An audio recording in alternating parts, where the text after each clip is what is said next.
और समझते हैं फिजिक्स का सबसे स्मॉलेस्ट टाइम इंटरवल, जिसके बाद फिजिक्स काम करना बंद कर देती है। जहां मेरे स्मॉलेस्ट टाइम से मतलब है एक सबसे छोटा टाइम इंटरवल, और इसे साइंटिस्टों ने नाम दिया प्लैंक टाइम। एक ऐसा टाइम इंटरवल जिसके बाद की दुनिया नॉर्मल नहीं है, फिजिक्स काम करना बंद कर देती है।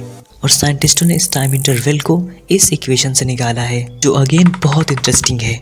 और यहाँ से प्लैंक टाइम की वैल्यू निकल के आई 5.39 इंटू 10⁻⁴ सेकेंड। इमेजिन ये कितना छोटा टाइम इंटरवल है। आओ इसे थोड़ा डीप में समझते हैं। इस इक्वेशन में 3 फंडामेंटल कांस्टेंट हैं जो हमारे इंटायर फिजिक्स को डिस्क्राइब करते हैं। पहला प्लैंक कांस्टेंट, इसे क्वांटम मैकेनिक्स से लिया गया है और ये क्वांटम वर्ड का स्केल है। दूसरा ग्रेविटेशनल कांस्टेंट, जिसे जनरल रिलेटिविटी से लिया गया है और ये हमारे यूनिवर्स की ग्रेविटी की स्ट्रेंथ बताता है। और तीसरा स्पीड ऑफ लाइट, जो यूनिवर्स की मैक्सिमम स्पीड है।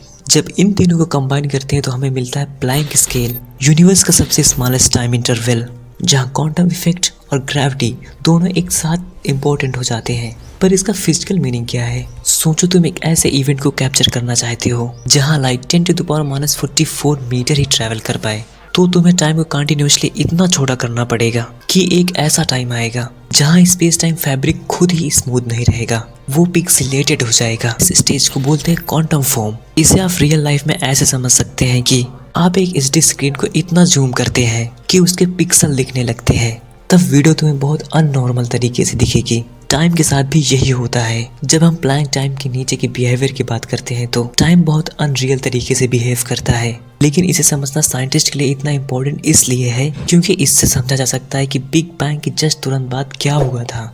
Like and subscribe and please show your support.